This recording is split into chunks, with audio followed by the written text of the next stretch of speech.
Good day. I'm Dr. Ellen Langer, a social psychologist, and for decades my work at Harvard has focused on a simple but often overlooked idea. The mind and body are not separate systems operating independently of each other.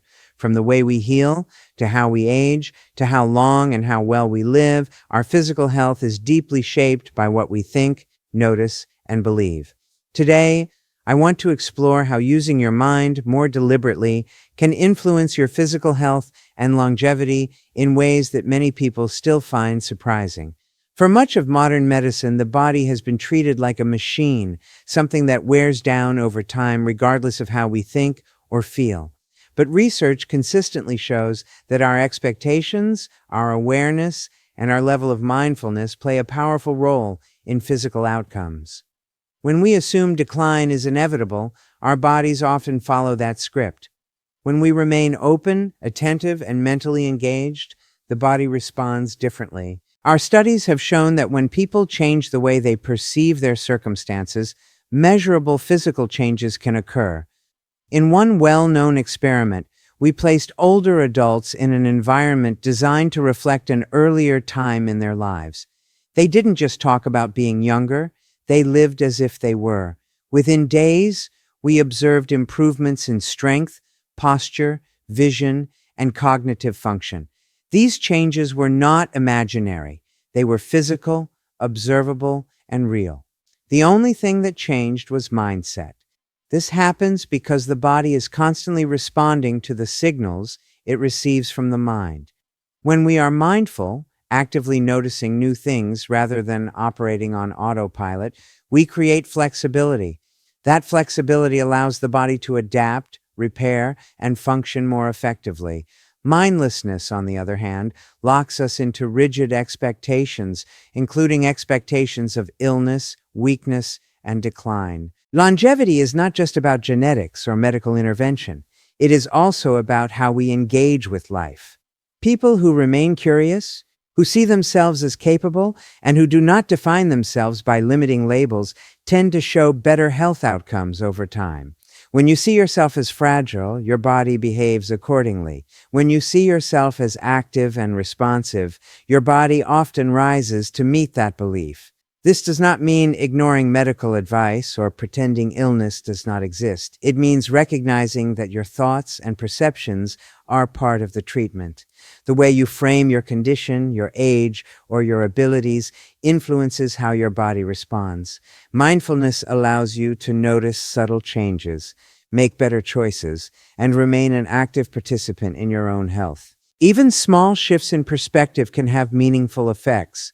Seeing exercise as energizing rather than exhausting, viewing stress as information rather than damage, or approaching aging as change rather than loss can alter physical responses such as inflammation, hormone levels, and immune function. These are not abstract ideas. They are biological processes influenced by psychological states. Every moment of your life, your body is listening, not to the world outside, but to the conversation happening inside your mind, and this is where real power begins. Long before a symptom appears or energy fades, the mind has already been rehearsing a story about age, strength, illness, or limitation, and the body quietly follows that script.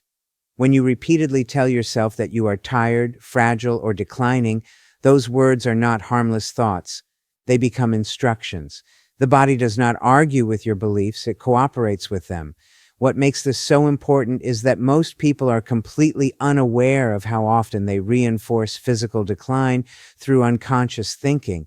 They assume their body is failing first and their thoughts are reacting second, when in reality, the order is often reversed. Research consistently shows that expectations shape outcomes, whether we are talking about pain tolerance, recovery speed, immune response, or even how efficiently the heart and muscles function.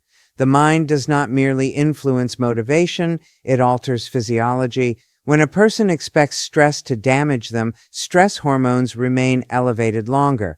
When a person believes activity will exhaust them, the body conserves energy prematurely. But when the internal message changes, when the mind signals capability, adaptability, and strength, the body recalibrates. This is not positive thinking in the shallow sense. It is about recognizing that thoughts act as biological cues. Consider how quickly the body responds to fear. Heart rate rises, muscles tense, digestion slows. If the mind can trigger that response in seconds, imagine the cumulative effect of years spent believing in weakness or decline. The opposite is also true. When individuals see themselves as active participants in their health rather than passive victims of their biology, measurable changes occur. Muscles engage differently. Posture shifts. Movement becomes more confident. Even pain is experienced differently when it is not framed as damage but as information.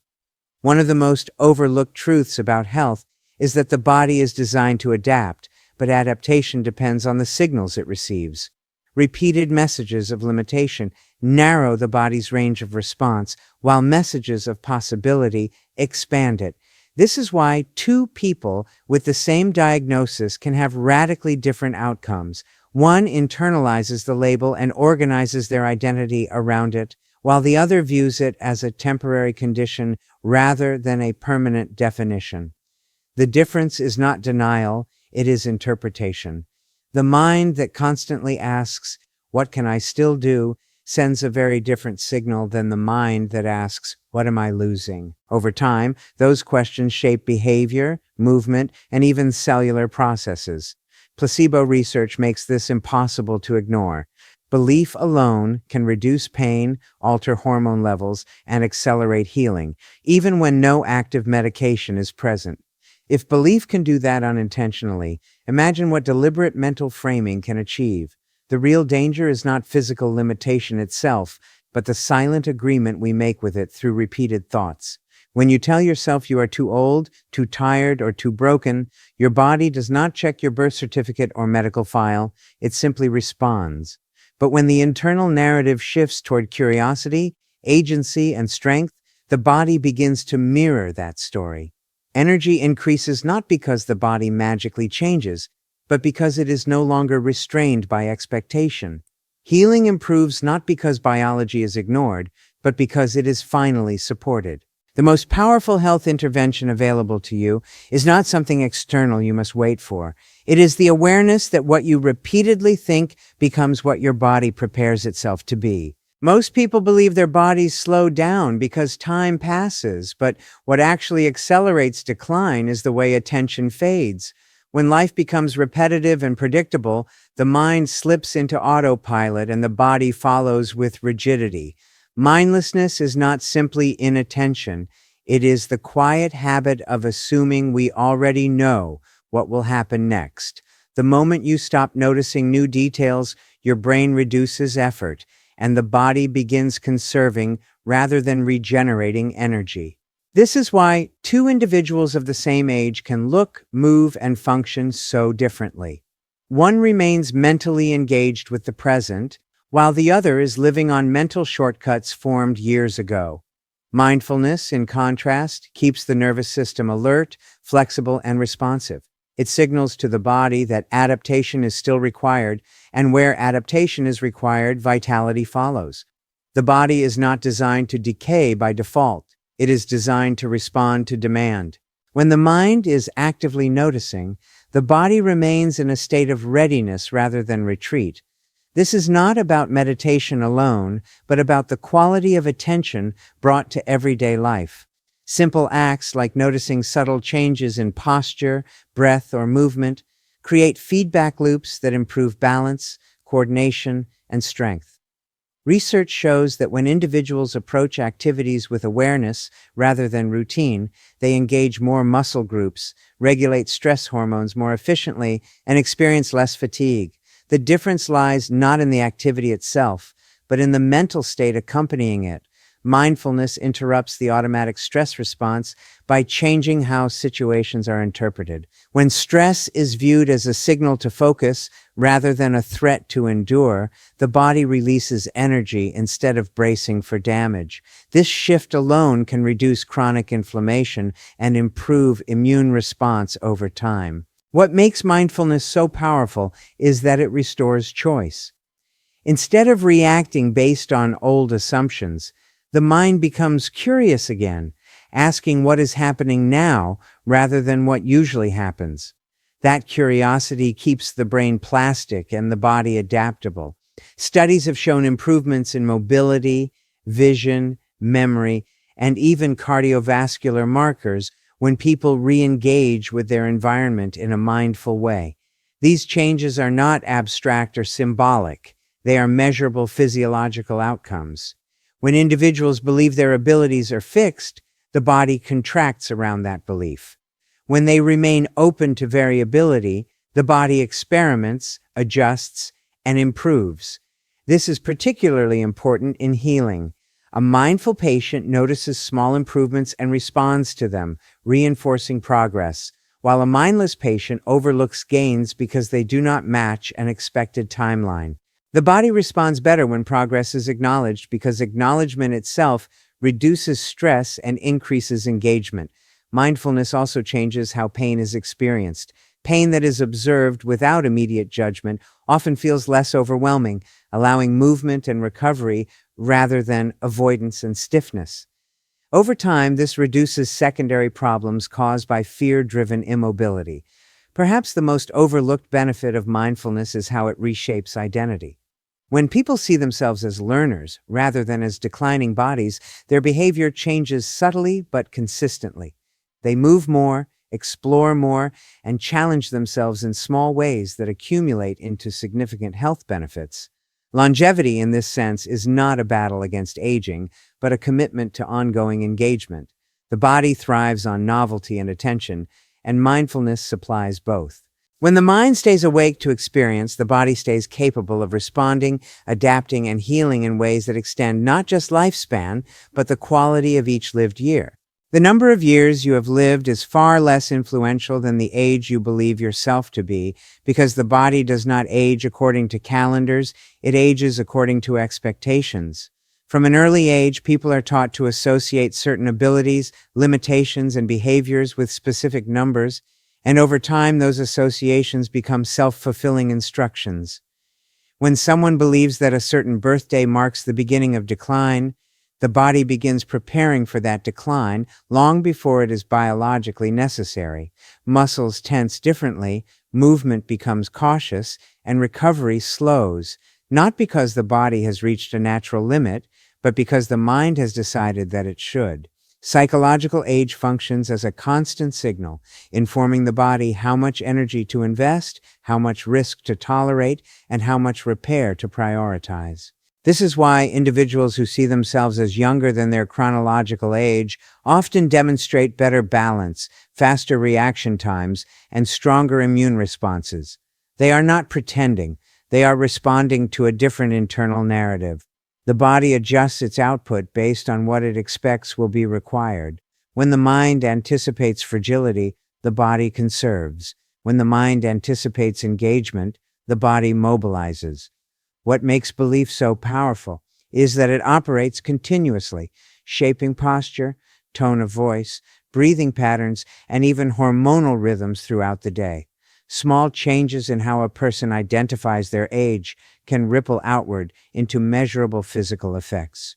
Research has shown that when older adults are placed in environments that reflect vitality rather than decline, they unconsciously adopt behaviors associated with youth, standing taller, moving more fluidly, and interacting more energetically. These behavioral shifts then reinforce physical capacity, creating a loop where belief and biology strengthen each other. Aging, in this sense, is not a passive process, but an ongoing negotiation between mind and body. When people define themselves by loss, the body learns to let go. When they define themselves by potential, the body continues to invest in maintenance and repair. This does not mean denying physical change, it means refusing to exaggerate it. The danger lies not in acknowledging age, but in allowing age to become an identity rather than a description. Once age becomes an identity, behavior narrows. People stop challenging themselves, stop learning new skills, and stop expecting improvement. The body responds by reducing capacity in areas that are no longer demanded. This is why remaining mentally flexible is one of the strongest predictors of physical longevity. Curiosity keeps the nervous system responsive, and responsiveness is essential for health. Even the language people use about aging matters. Words like too old act as stop signs that the body respects without question. Replace those signals with questions. What else is possible? What can be adjusted? What can be learned? And the body re-enters a state of experimentation. Over time, experimentation leads to adaptation, and adaptation supports longevity. Perhaps the most liberating insight is that psychological age is not fixed. It fluctuates based on context, attention, and belief. On days when people feel purposeful and engaged, they often report feeling younger, and their bodies reflect that feeling through increased energy and coordination. On days dominated by resignation, the opposite occurs. This variability reveals that aging is not a straight line, but a dynamic process influenced by mindset. When individuals stop using age as an explanation for limitation, they often discover capacities they assumed were gone. The body, relieved of restrictive expectations, responds with renewed effort. Longevity, therefore, is not simply about extending time, but about refusing to mentally retire before the body truly needs to. The most important message I want to leave you with is this: your mind is not a passive observer of your body. It is an active participant in shaping your health and your lifespan. When you become more mindful, more open, and less trapped by assumptions, you give your body permission to function at its best. Longevity is not only about adding years to life, but about adding life to years, and that process begins with how you think.